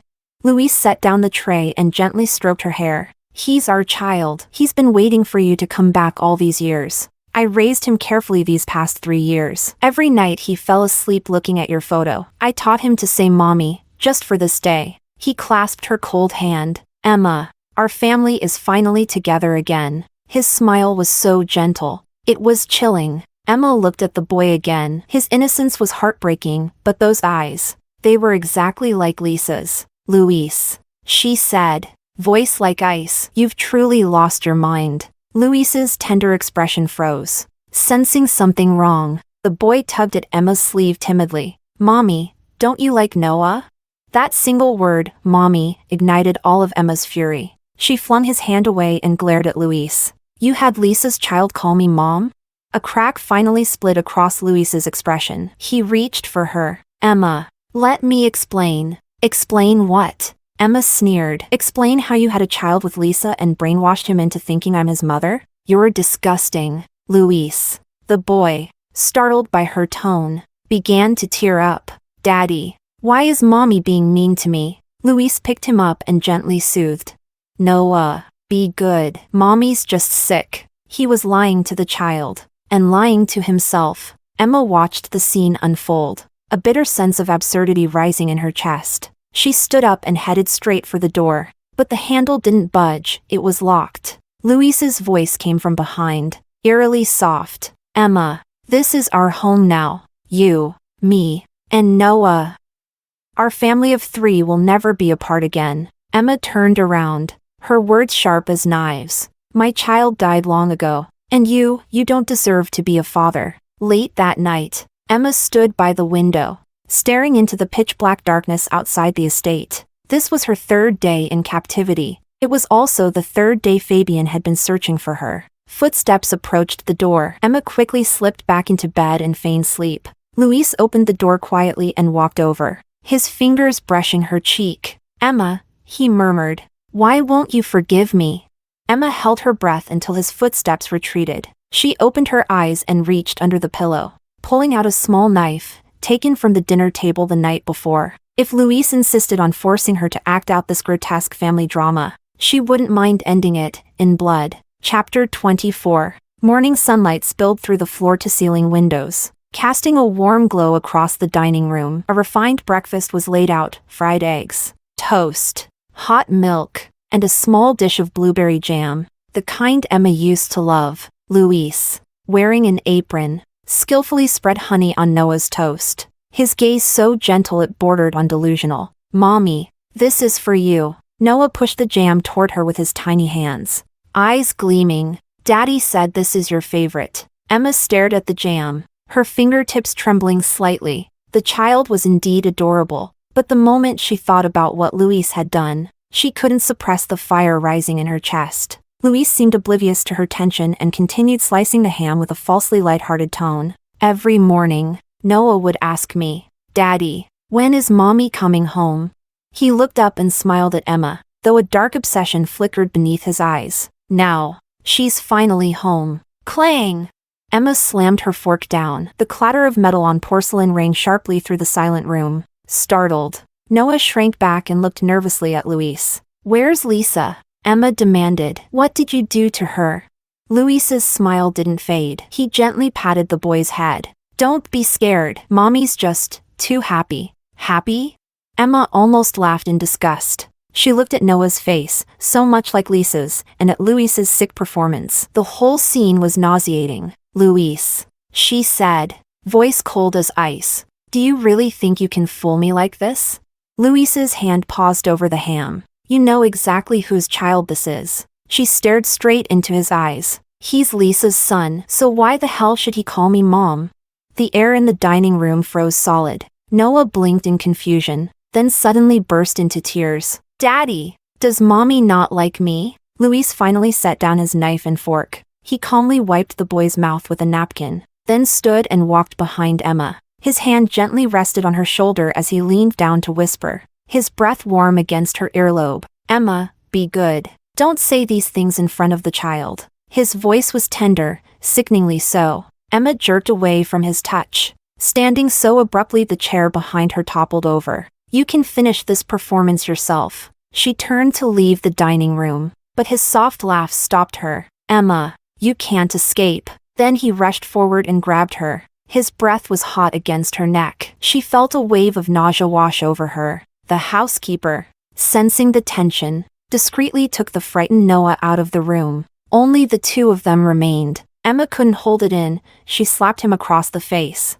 A red mark bloomed on Luis's cheek. His expression darkened, but then, he smiled again, twisted and manic. If Emma doesn't like Noah, then let's have another child, one even cuter than him. He suddenly hoisted her into his arms and began carrying her upstairs. Emma struggled desperately. Luis pressed her down, his weight suffocating. In that moment of despair, she pulled out the hidden knife and drove it into his chest. Bright red blood poured from the wound. Luis stared at her in shock. The door burst open. The last image he saw was Emma running into Fabian's arms, without even sparing him a glance. Only then did he finally understand how Emma had felt. All those years ago, to love someone whose eyes were filled with someone else. In his final moment, he smiled. Emma. I'm sorry. Sorry I didn't protect you when it mattered most.